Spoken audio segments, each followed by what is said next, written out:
সোনার মতো গায়ে রং ছিল। সচি যেন কাঁচা সোনার ডালাটা আমার কোলে পড়ে আছে। এগুলো আমার গৌরাঙ্গ দেই। উপবিদ কালে ওনার নাম হয়েছিল গৌর হরি। গোটা নবদ্বীপবাসী বলেছিল, সচি মা এ তো নবদ্বীপের চাঁদ, এ তো নদিয়ার নয়নের মণি। সচি মা আজকে নবদ্বীপের চাঁদ, এই নদিয়ার নয়নের মণির তুমি উপবিদ দিচ্ছ, কইতে দিচ্ছ, আমাদের নিমন্ত্রণ করেছ, আমরা এসেছি। আমাদের নয়নের মনে আমাদের নবদ্বীপের চাঁদের উপবিদ হচ্ছে। সচিমা আমরা একটা নামকরণ করব।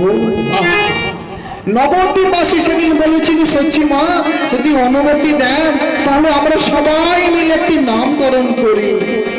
এই যে নবদ্বীপের চাঁদ, শোনো সচিমা আমরা তোমার নিমাইয়ের একটি নাম দিলাম, এ হলো নদিয়ার নবদ্বীপের গৌর হরি।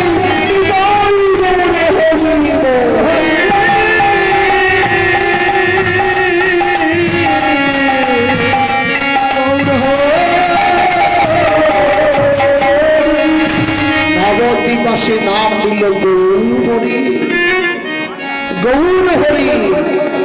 আর শিশুবেলা দাদু নীলাম্বর চক্রবর্তী বলেছিল, সচি আমার মন বলছে জানিস, আমার এই নাতি, আমার এই ছোট্ট নাতি একদিন বড় হয়ে না গোটা বিশ্ব পৃথিবীকে মাতিয়ে দেবে।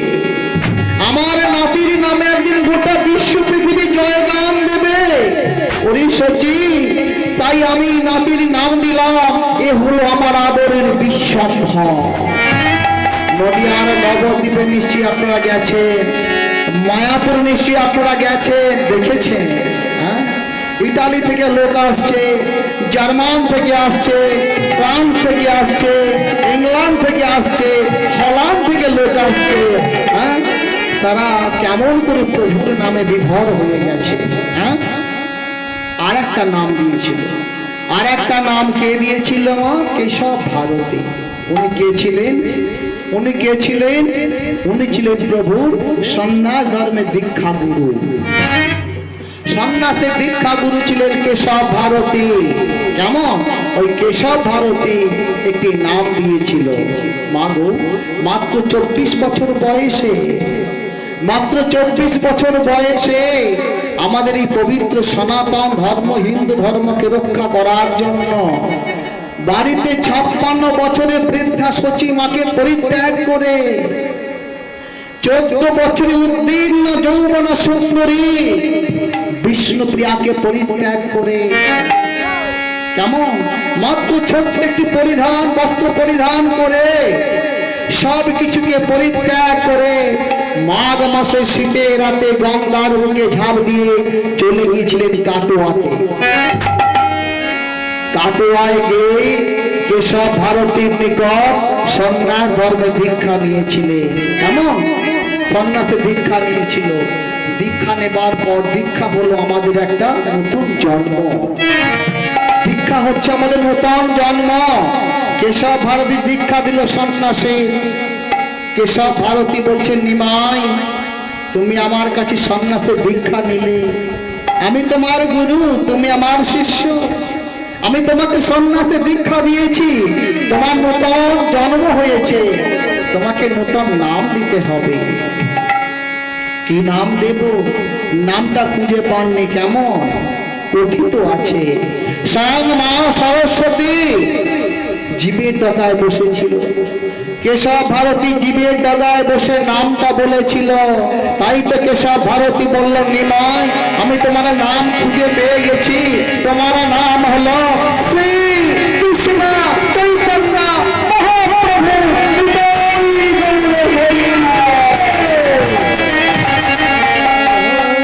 নিমাই তোমার নাম হলো শ্রী। দেখা আছে তুমি হলে শ্রী, তুমি পৃথিবীর মধ্যে সবচেয়ে সুন্দর, তোমার উপরে আর কেউ সুন্দর নেই, তুমি সুন্দর, তুমি শ্রী কৃষ্ণ।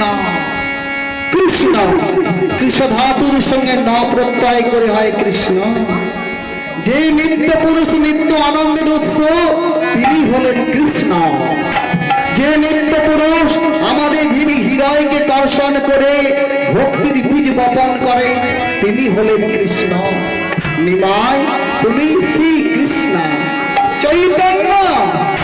নিমাই জগতের জীবকে তুমি কৃষ্ণ নামে চৈতন্য করার জন্য, বিভোর করার জন্য, পাগল করার জন্য তুমি এসেছো, তাই তোমার নাম হলো শ্রী কৃষ্ণ চৈতন্য। আর শেষকালে কি বললেন মহাপ্রভু?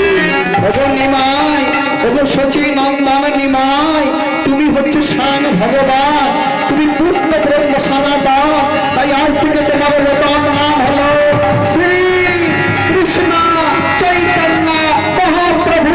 নিতাই গৌর হরি।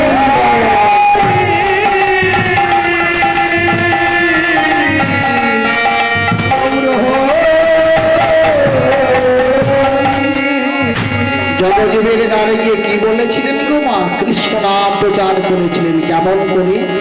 যারে দেখে তারে বলে বিনয় করিয়া, কৃষ্ণ নাম লহু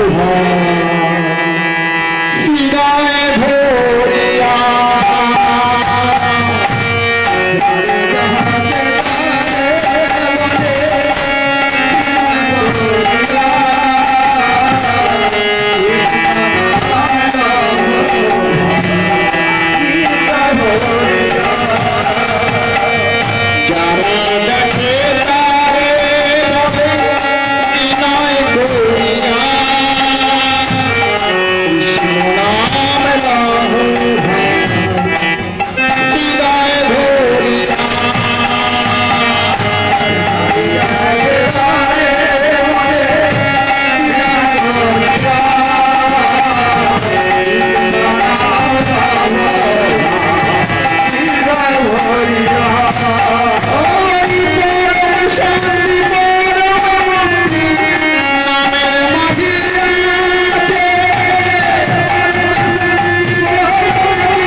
নবদ্বীপের পথে মা এই কৃষ্ণ নাম হরি নাম প্রচার করেছিল। মাগো তা মাগো নদিয়ার নবদ্বীপে কৃষ্ণ নাম হরি নাম প্রচার করেছিল। প্রভু আমার নামা ওই মাঘ মাসের শীতের রাতেতে গঙ্গা পেরিয়ে চলে গেছিলেন কেশব ভারতী আশ্রমে। যে রাতে চলে গেছিলেন সেই রাতেতে শচী দেবী আসতে, সেই রাতেতে শচী দেবী আর বিষ্ণুপ্রিয়া কি করেছিল জানেন মা?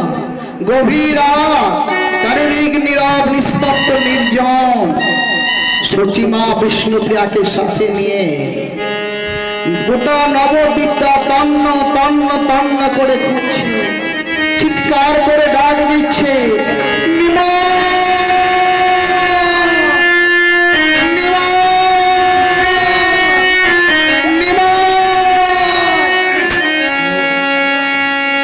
গোটা নবদ্বীপটা তন্ন তন্ন করে খুঁজছে, নিমাই নিমাই বলে ডাকছে, যেন প্রতিধ্বনি হচ্ছে।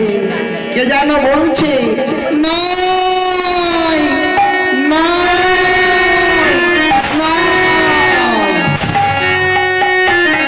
শচী মা বিষ্ণুপ্রিয়াকে মা নিমাইকে শচী মা বিষ্ণুপ্রিয়াকে নিয়ে খুঁজতে খুঁজতে খুঁজতে খুঁজতে চলে গেছিলেন গঙ্গার ঘাটে। আস্তে আস্তে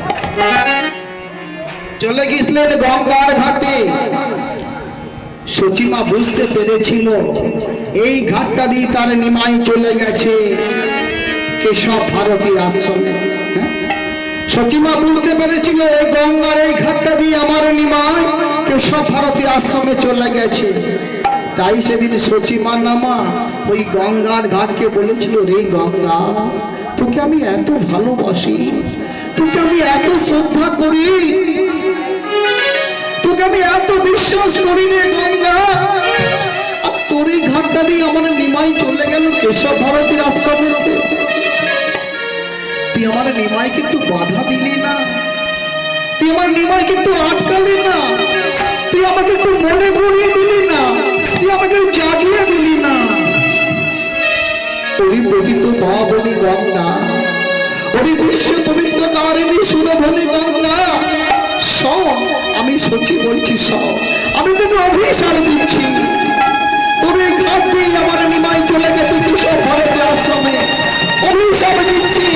আর যদি তোর এই ঘাটে যে নামবে, সে হবে ওই সত্যি মায়ের মতো পুত্র হারা হয়ে যাবে।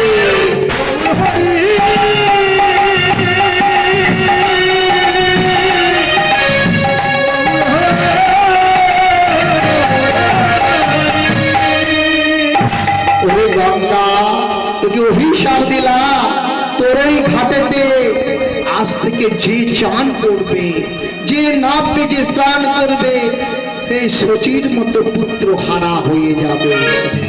আজ থেকে তোর এই ঘাটের নাম হলো নির্দয়া ঘাট। নির্দয়া ঘাট আপনারা দেখেছেন? নবদ্বীপে গেছেন? নবদ্বীপে গেছেন তো নির্দয়া ঘাট দেখেছেন তো মা? নির্দয়া ঘাটটা আজও আছে। ওই ঘাট দিয়ে নিমাই চলে গেছিল কেশব ভারতীর আশ্রমেতে। ও ঘাটেতে মা মানুষ চান করা দূরের কথা, কোন পশু পাখি পর্যন্ত চান করে না, স্নান করে না। কেমন? তো নামের কারণে এই মধুর বৃন্দাবনে আসা হয়েছে, তাই তো ভাবুক বলছে, তাই তো ভাবুক আখর দিয়ে বলছে, ওরে না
নামের